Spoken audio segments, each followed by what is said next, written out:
Hi everyone, hope you're well. Bernard here with a little movie review. I always say a little movie review, it might be a big movie, who knows. Yeah, a movie review today. And we're going to have a look at something about something I watched when I was 10, 11 years old. It's obviously Miss World used to be one of my favourite programmes as a kid. It was family entertainment. I think they say it in the film that we're going to talk about today, and the film's called Misbehaviour. Please, if you're new to the channel, we do these little movie reviews and TV drama reviews and information vlogs. Please push that subscription button and push the bell notification so these little vlogs are coming out. Yeah, it's this is out to buy on the 7th of September as I'm recording this, a little bit before then. So if it's after that date when you're watching, it'll be out now to buy. Misbehaviour, yeah, it's a 12A certificate. Hour and 46 minutes, a British produced thing. There's mainly British actors with the odd US actor, etc., and non-British actor thrown in, but it's mainly a British effort. It's a true story, based on a true story, historical drama. It's to buy. It'll be $9.99 when it comes out. So if you want to buy it, if you've already watched it or streamed it, you can actually own it on DVD at $9.99. And what's it about? Well, yeah, it's about, as I said, 1970. We go back to 1970, the Miss World competition, which took place in London, hosted by, of course, Mr. Bob Hope, another one of my favourite characters, Bob Hope. Miss World was the most watched TV show at the time, more than the World Cup, more than the moon landings, I believe, I've heard, which was obviously the year before. Claiming 100 million views, claiming beauty competition demean women, the newly formed Women's Liberation Movement achieved overnight fame by invading the stage and disrupting the live broadcast of the competition. This is the story. So this is the story. Yeah, I don't remember that. I mean, as a kid, I don't remember I think BBC were filming. It's like when you watch football now and someone runs onto the pitch, or you have a streaker, or there's some violence or something happens. The actual cameras now don't sort of show it, but I think the cameras did show it for a certain length of time. And I'm sure there's footage if you go back on YouTube of the actual footage of what happened at this, but it isn't something that sticks in my memory. But as a 10, 11-year-old lad, I probably wouldn't have remembered anyway. So yeah, it's quite interesting. Directed by Philippa Lowthorpe, a little bit on her in a moment. Written by Rebecca Frame, a multitude of stars. You've got Keira Knightley, Gugu Mbatha-Raw, Jessie Buckley, Keely Hawkes, Phyllis Logan, Leslie Manville, Rhys Ifans and Greg Kinnear, plus many others, but some great stars in this. Is it any good? Well, this is the thing. Rotten Tomatoes like it. You got 33 critics reviews on Rotten Tomatoes, 88% positivity rating, averaging 6.5 out of 10, which is a pretty good score. That's 29 fresh reviews and just 4 rotten, obviously, who didn't like it. And the consensus on Rotten Tomatoes, Misbehaviour's overall arc will be familiar to fans of feel-good British cinema, and so will the way it triumphs over formula to tell a thoroughly crowd-pleasing story. So yeah, they liked it. Joe User, Joe Public, I've read a couple of the critics' reviews, like Empire Magazine, etc., and they're a bit mixed on it. Joe Public, again, not totally convinced. It's getting an average of 6.1 out of 10 on Internet Movie Database. That's based on 2,443 ratings as I'm doing this little review. Some of the comments, pluses and minuses. This is a beautiful film with a few small teething problems. A fun and important piece of history. Entertaining, thought-provoking, inspirational, delightful, punchy and authentic. Just a little too earnest and one-dimensional. Good enough. Lukewarm. When the most interesting thing is the end credits, you have a problem. A surreal laughingstock. Good remake of one of the best carry-ons. So, I mean, that's a bit of a dig, but I think they give it good marks anyway. The film itself is decent enough. So there you go. That's a bit of a mishmash, isn't it, as you'd expect from a 6.1 out of 10 rating.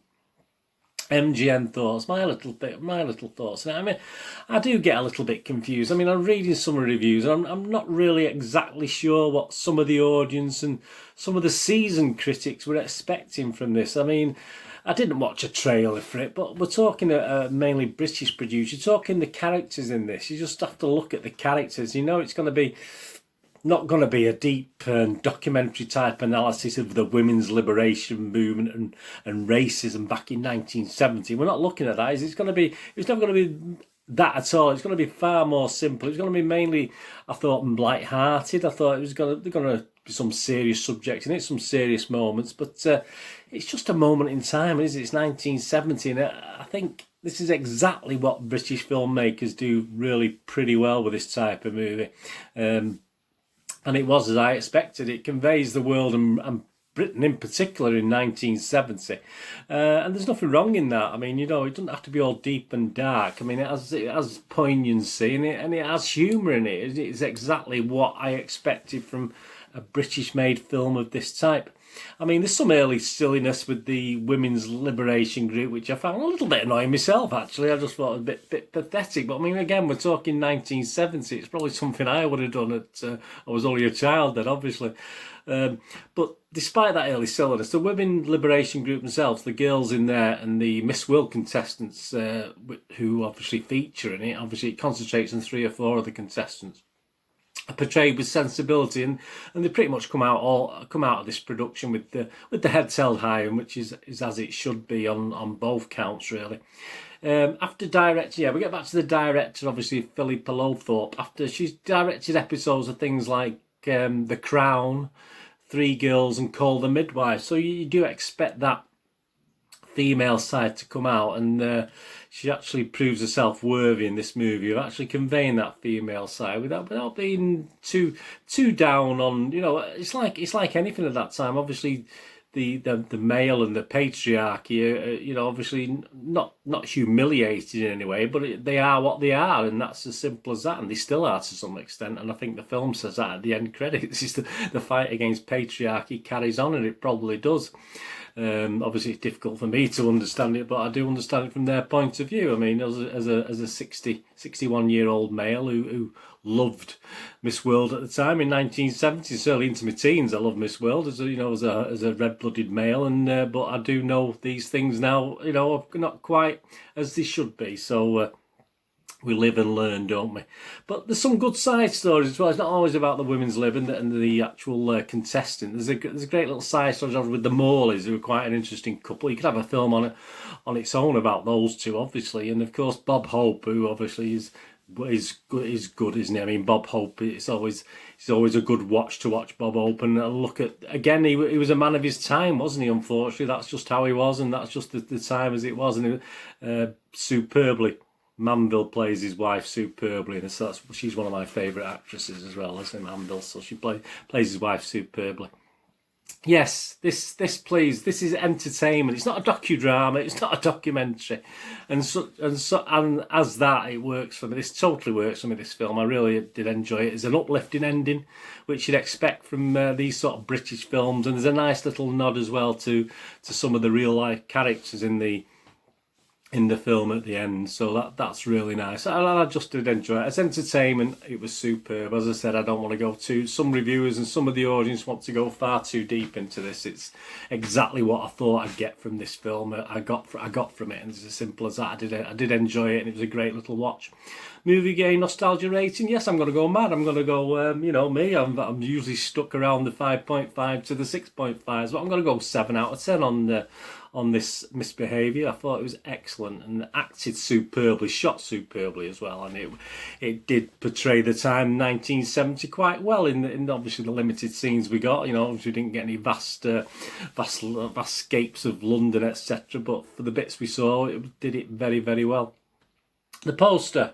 I love the poster. I mean, the poster, it's got, I mean, how can you not like the poster if you like the characters and the actors? I mean, it's a superb actor-driven poster, isn't it? And I do like those. I know it doesn't, I usually like a poster to show a theme, etc. Don't just like images of people on it. But obviously with that group of actors, I mean, that's well worth a 7 out of 10 as well. So I'm gonna give it a draw today. I'm going to give the movie a 7 out of 10. And I'm going to do that wonderful poster, which I'd have on my wall anytime, 7 out of 10 as well. Anyway, please, if you've watched this, it did actually start coming out, appearing in March, so obviously it's now available on various streaming sites, etc. I think it had a very, very, very small cinema release before the COVID thing hit, so you may have got to watch it at the cinema, but it's certainly a better streaming film. It's certainly a better watch at home DVD, so That's out to buy as from the 7th of September here in the UK. Please check your territories at £9.99 on DVD. Anyway, if you watched that and enjoyed it, let me know in the comments what you think. Please check my little links on screen, and if you follow me on Twitter or friend me on Facebook, I try to follow and friend everyone back on there. I do check every couple of days, so that's great. And I do put stuff on there that obviously I don't cover in the vlogs, film wise and obviously football wise. If you're into football, obviously I do vlogs on my football team, Manchester City. And if you can have a look at moviegamenostalgia.com, my little website for old rare DVDs, movie posters from the 90s and 2000s, and board games as well. That'll be absolutely fantastic. Anyway, until we meet again, another little movie review, another movie review, or a TV drama review or information vlog. Please stay safe, everyone. And whatever you're going to do the rest of your day, have a great one. Look after yourselves, look after your friends, look after your family. Let's all look after each other. And I'll hopefully see you all again. Thanks for watching. Bye for now.